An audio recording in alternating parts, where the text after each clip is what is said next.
इसका radar cross section हैरत अंगेज तौर पे सिर्फ 0.0001 स्क्वायर मीटर है, यानी इसे डिटेक्ट करने का मतलब है आसमान में किसी मक्खी को डिटेक्ट करना। कंपेयर किया जाए तो रडार पर B-52 बॉम्बर एक 2 बेडरूम फ्लैट जितना नजर आता है, F-15 एक छोटे कमरे जितना, JF-17 एक सिंगल बेड जितना और रफाएल एक बड़े तकिए जितना नजर आता है। यानी B-2 बॉम्बर इन सब से 10 गुना बड़ा होने के बावजूद रडार पर सिर्फ एक मक्खी जितना दिखता है।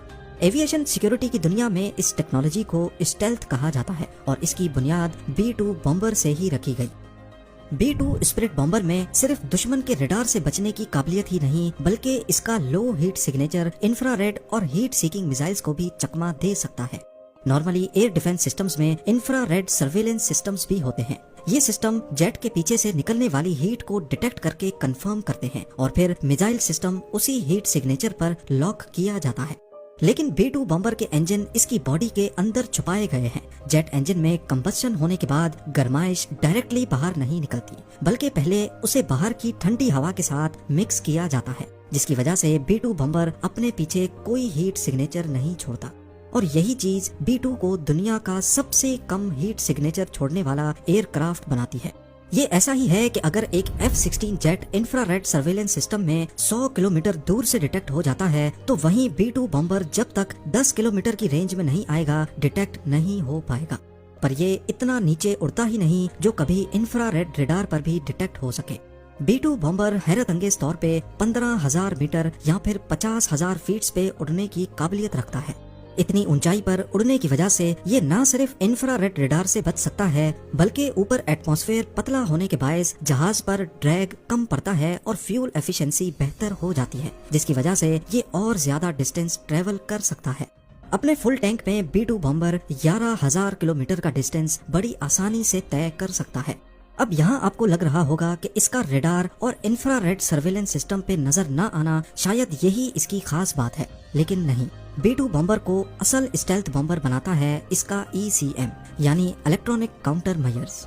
B-2 के अंदर हाई टेक ECM सिस्टम्स लगे हुए हैं जो पहले ये देखते हैं कि दुश्मन के रडार की क्या फ्रीक्वेंसी है, फिर उसी फ्रीक्वेंसी पे झूठे सिग्नल्स भेजते हैं, जिससे रडार पर B-2 की गलत लोकेशन शो होती है, या फिर 20 अलग अलग लोकेशंस पर B-2 नजर आने लगता है, जबकि असल में वो सिर्फ एक जगह ही होता है। ये सिस्टम रडार के सिग्नल को रिकॉर्ड करता है और उसे मॉडिफाई करके वापस भेज देता है। रडार को लगता है कि ये सिग्नल जेन्युइन है, पर असल में वो झूठ होता है। और सबसे मजे की बात, ये ECM सिर्फ उसी रडार को गलत सिग्नल भेजता है जिसने उसे डिटेक्ट किया हो, ताकि दुश्मन को लगे कि शायद रडार में कोई नॉइज या एरर आया है। अगर तमाम ही रडार्स में गलत सिग्नल भेजे जाएंगे तो दुश्मन को शक हो सकता है। B-2 बॉम्बर की बॉडी में ज्यादातर कार्बन ग्रेफाइट कंपोजिट मटेरियल का इस्तेमाल हुआ है। इस जहाज को टुकड़ों में बनाया गया और फिर इस तरह जोड़ा गया जैसे स्विस वॉच मेकर हर पुर्जे को पूरी परफेक्शन से जोड़ता है। अब आते हैं इसके पे लोड पर। ये हैरानकुन तौर पे 18,000 kg का बारूदी मवाद उठा सकता है, यानी करीब 15 गाड़ियों का लोड। ये अपनी बेली के अंदर 80 JDAMs छुपा सकता है, जो कि GPS गाइडेड बॉम्ब्स होते हैं, 16 B-83 न्यूक्लियर बॉम्ब्स और 16 AGM-158 जैसम मिसाइल्स, जो कि स्टेल्थ क्रूज मिसाइल्स होते हैं। ये बॉम्ब्स B-2 के इंटरनल बे के अंदर फिट किए जाते हैं और दरवाजा बंद हो जाता है ताकि फ्लाइट के दौरान स्टेल्थ बरकरार रहे। रेंज की बात की जाए तो ये अमेरिका से रशिया जाकर वापस आ सकता है, और अगर हवा में ही रिफ्यूलिंग की जाए तो B-2 बॉम्बर दुनिया के किसी भी कोने तक जा सकता है। अफगानिस्तान वॉर के दौरान B-2 बॉम्बर ने USA में मिजोरी एयरफोर्स बेस से टेक ऑफ किया, 9,500 किलोमीटर का फासला तय करके अफगानिस्तान में बॉम्बिंग्स की और बिना लैंड किए वापस चला गया। इस दौरान बीच में सिर्फ एक मिड एयर रिफ्यूलिंग की जरूरत पड़ी। इस पूरे मिशन में B-2 बॉम्बर लगातार 45 घंटों तक फ्लाई करता रहा और किसी एक भी रडार पर यह नमूदार ना हो सका। इसके अलावा 1999 में ऑपरेशन अलाइड फोर्स के दौरान भी इसे सर्बिया में बॉम्बिंग्स के लिए इस्तेमाल किया गया। 2003 में ऑपरेशन इराक फ्रीडम और 2011 में ऑपरेशन ओडेसी डॉन में भी B-2 ने लीबिया में बॉम्बिंग्स की। B-2 स्पिरिट बॉम्बर किसी भी मौसम में और किसी भी कंडीशन में फ्लाई कर सकता है। बेशक GPS सैटेलाइट्स ही तबाह क्यों ना हो जाएं, अपने बैकअप सिस्टम्स को इस्तेमाल करते हुए ये स्टार्स को देखकर भी खुद उड़ता रहता है। इसमें लगे हाई टेक सोनार कैमराज B-2 बॉम्बर को दुनिया का सबसे बड़ा ऑब्स्टिकल अवॉइडेंस प्लेन बनाते हैं।